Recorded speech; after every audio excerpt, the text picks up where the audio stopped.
Control చేసి నడిపించాలట. నీ మనస్సుకి బ్రేకులు వేసుకుంటూ నడిపించాలట దాన్ని. బండి వెళ్ళిపోతుంది అనుకోండి, లారీ బస్సు వెళ్ళిపోతూ ఉన్నప్పుడు బ్రేకులు ఉంటాయి కదా, ఎక్కడ ఏ బ్రేక్ వేయాలో ఆ బ్రేక్ వేస్తూ ఉండాలి, ఎక్కడ నడిపించాలో నడిపిస్తూ ఉండాలి.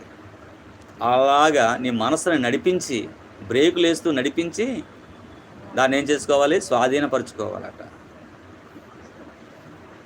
అటువంటి వాడు గొప్పోడు అట, అటువంటి వాడు శ్రేష్ఠట. అంటే మనసుని బ్రేకులు ఎందుకు వేయాలి చెప్పండి? మనస్సుకి కంట్రోల్ ఉండదట, దానికి కంట్రోల్ చేసుకునే కూడా గొప్ప. అన్నిటికంటే వేగంగా పరిగెట్టేది ఏంటి చెప్పండి? మనస్సే. అన్నిటికంటే వేగంగా పరిగెట్టే దాన్ని కంట్రోల్ చేసుకోవడం చాలా కష్టం. ఈ మనసు ఎలా పరిగెడుతుందంటే, కంటి చూపును బట్టి మనసు పరిగెడిపోద్ది, వినోదాన్ని బట్టి మనసు పరిగెడిపోద్ది, స్పర్శ బట్టి మనసు పరిగెడుతుంది, స్పర్శ బట్టి మనసు పరిగెడుతుంది.